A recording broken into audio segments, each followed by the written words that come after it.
Et donc, pour piloter tout ça, on a Ramsès. Ramsès, c'est cet équipement-là. En fait, c'est un énorme poste de centrale de commande qui fonctionne 24 heures sur 24 et 7 jours sur 7, qui permet de prévoir les événements pluvieux, qui permet de gérer en temps réel.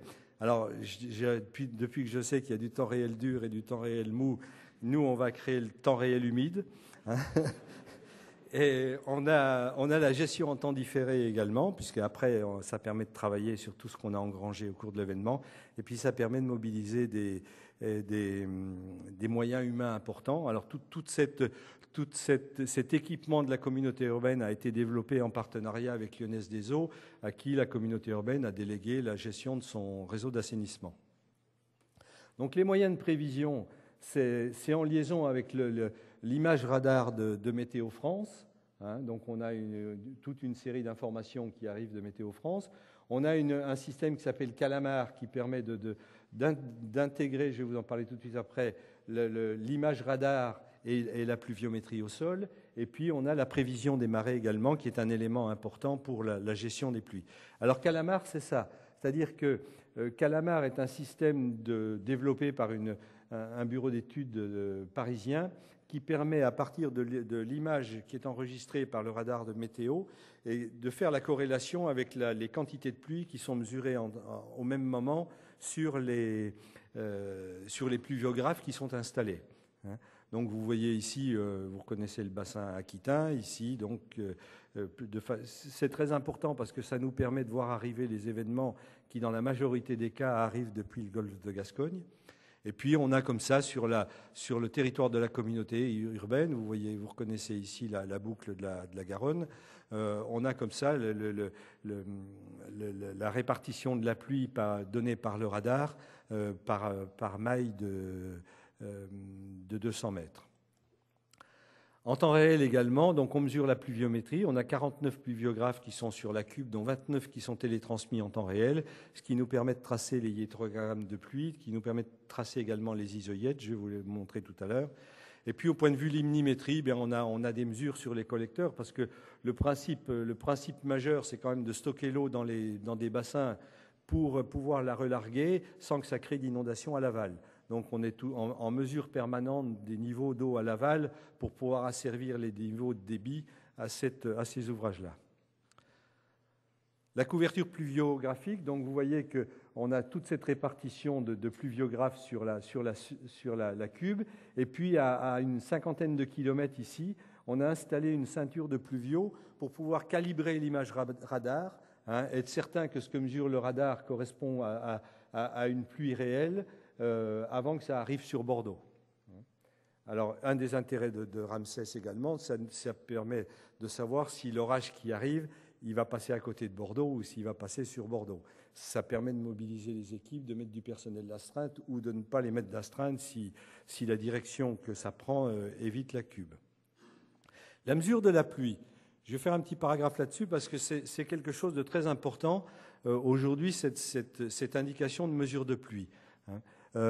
Effectivement, la première mesure de pluie, c'est le truc que vous achetez chez Casto, que vous installez dans le fond de votre jardin, et puis vous allez voir que dans la journée, il est tombé 4 cm d'eau.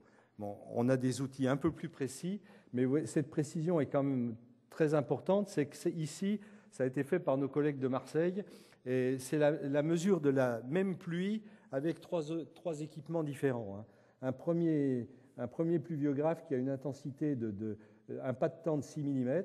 Donc vous voyez que quand vous relevez la pluie, vous dites au maximum, on a eu 42 mm de pluie en pointe, 42 mm/h. La même pluie mesurée avec un pas de temps de 1 mm. Et donc vous voyez déjà que l'intensité maximum elle est un peu supérieure. Et puis l'intensité, le pas de temps variable, alors c'est ce qu'on a sur la communauté urbaine, c'est-à-dire que un pluviographe, c'est un système à bascule comme ça, et puis l'eau qui tombe dans l'entonnoir, elle tombe dans le petit auget, et puis quand l'auget est plein, il bascule, et voilà. Et donc ici, vous mesurez le nombre de basculements qu'il a eu en 6 minutes. Il a eu, je ne sais pas combien de basculements en 6 minutes, et c'est ça qui vous donne ça. Ici, c'est le nombre de basculements qu'il a eu en 1 minute. Ici, on date les basculements. Chaque basculement est daté, ce qui nous permet de retracer la courbe exacte de la pluie Et là, vous voyez que cette pluie, elle a eu une intensité de 120 mm/h. Et ça, c'est pas neutre en hydraulique et en ruissellement. C'est-à-dire qu'à Bordeaux, par exemple, on a, pour schématiser un peu ça, on a beaucoup de vignes dans Bordeaux. Alors les plus connus, c'est Aubryon et Pape Clément, hein, mais il y en a beaucoup d'autres qui sont moins connus, qui sont en pleine ville, avec des lotissements qui sont à l'aval, et avec ce problème de ruissellement systématique qui fait que quand une pluie tombe, le ruissellement à travers la vigne s'écoule. Et puis, alors quand la pluie elle tombe sur un sol déjà un peu humide, ou que la pluie est relativement faible en intensité et qu'elle a le temps de s'imprégner un petit peu avant de commencer de ruisseler, les risques ne sont pas importants. Mais par contre, quand vous avez une bonne période de sécheresse et que la pluie elle commence avec une intensité très forte comme ça, le sol ne prend rien et vous avez un ruissellement total, comme si le terrain était en enrobé, quoi, comme si la vigne était en enrobé.